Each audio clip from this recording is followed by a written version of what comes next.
মিরসরাই উপজেলার বিভিন্ন ইউনিয়নে বন্যা দুর্গত 15,000 মানুষের মাঝে খাবার বিতরণ করেছে উপজেলা বিএনপি। সোমবার 26শে আগস্ট দুপুরে উপজেলার 1 নং করেরহাট ইউনিয়ন, 2 নং হিঙ্গুল ইউনিয়ন, 3 নং জোরারগঞ্জ ইউনিয়ন, 4 নং ধুম ইউনিয়ন, 5 নং ওসমানপুর ইউনিয়ন, 6 নং ইছাখালী ইউনিয়ন, 7 নং কাটাছড়া ইউনিয়ন, 8 নং দুর্গাপুর ইউনিয়ন, 9 নং মিরসরাই ইউনিয়ন, 10 নং মিঠানালা ইউনিয়ন, 11 নং মঘাদিয়া ইউনিয়ন, 12 নং খৈয়াছড়া ইউনিয়ন, 13 নং মায়ানী ইউনিয়ন, মিরসরাই পৌরসভা ও বারুইয়ারহাট পৌরসভা এলাকায় আশ্রয় কেন্দ্রে আসা লোকজনের মাঝে খাবার বিতরণ করা হয়। খাবার সবগুলো বিভিন্ন ক্যাম্পগুলোতে আমরা পাঠিয়েছি। এখন থেকে আমরা নির্ধারণ করে দিয়েছি এক একটা ইউনিয়নে একজাক্ট সেল করে ওইখান থেকে সব ক্যাম্পগুলোতে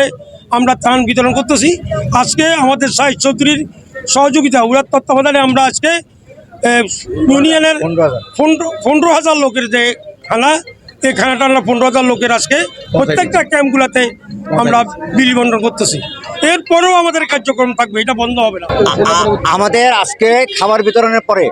আমাদের বন্যাতরা যতদিন পর্যন্ত আমাদের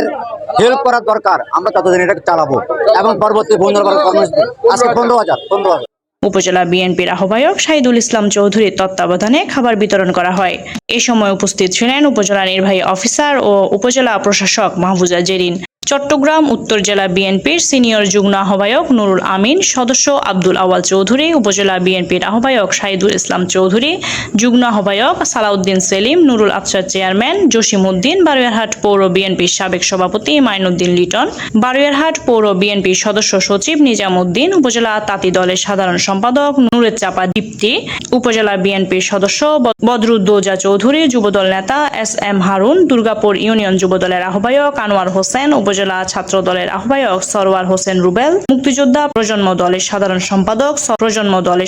সম্পাদক সরওয়ার হোসেন জনি সহ নেতাকর্মীরা।